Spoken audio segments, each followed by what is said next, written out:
ചോദിച്ചത് എന്താണ് vector form of കുളംസ് law എന്നാണ്.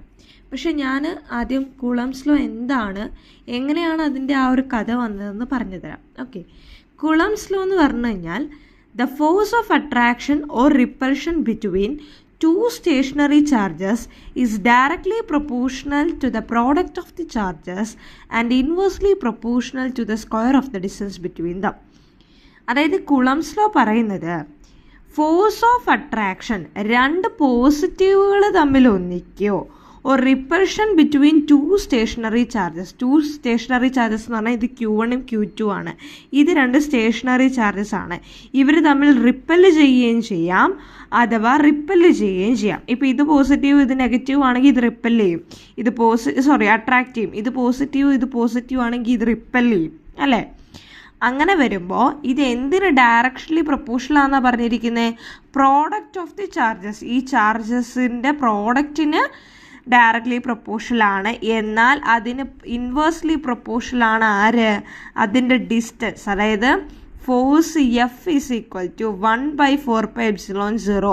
ചിലപ്പോൾ നിങ്ങളെ പഠിപ്പിച്ചിരിക്കുന്ന K ആയിട്ടായിരിക്കും. ഇത് നിങ്ങളുടെ കോൺസ്റ്റൻ്റ് ആണ്. ഈ കോൺസ്റ്റൻറ്റിനൊരു വാല്യൂ ഉണ്ട് and that is known as 1/4πε0. Okay, എന്നിട്ട് പറയുന്നത് Q1 Q2 the force of attraction or repulsion between two stationary charges Q1 Q2 is directly proportional to the product of the charges. ഇത് രണ്ടിൻ്റെയും product ആണ്. അതായത് Q1 Q2 നമ്മളിങ്ങനെ എഴുതി കഴിഞ്ഞാൽ അതിൻ്റെ അർത്ഥം Q1 × Q2 എന്നാണ്. മനസ്സിലായോ?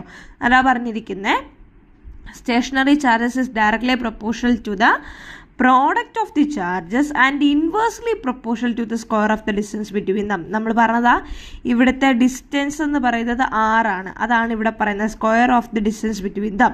അതായത് ഈ ഡിസ്റ്റൻസിൻ്റെ സ്ക്വയർ ആയിട്ടാണ് ഇവിടെ എടുക്കുന്നത്, R² എന്നാണ് പറയുന്നത്. അപ്പോൾ ഫോഴ്സ് അട്രാക്ഷനോ റിപ്പൽഷനോ എന്തും ആയിക്കോട്ടെ, രണ്ട് സ്റ്റേഷനറി ഒബ്ജക്ട്സ് ഡയറക്ട്ലി പ്രൊപ്പോർഷണൽ ആണ് ആർക്ക്? Product of the charges and it is inversely proportional to the square of the distance between them. അത് അത്രയും മനസ്സിലാക്കുക. ഇതാണ് ഇതിൻ്റെ കൺസെപ്റ്റ്. ഇത് മനസ്സിലാക്കി കഴിയുമ്പോൾ ഇതിനകത്ത് രണ്ട് കേസുകൾ വരും. ആ രണ്ട് കേസുകളെ പറ്റിയിട്ടാണ് പറയാൻ പോകുന്നത്. ഇനി ചില സ്കൂളുകളിൽ ഈ 1/4πε0യ്ക്ക് പകരം K ഇട്ട് റെപ്രസെൻറ്റ് ചെയ്യും. ഈ K ഒരു കോൺസ്റ്റൻ്റ് ആണ്. ഈ കോൺസ്റ്റൻറ്റിൻ്റെ വാല്യൂ ആണ് ഈ 1/4πε0. ഇതിനെ പറയുന്നത് പെർമിറ്റിവിറ്റി എന്നാണ്.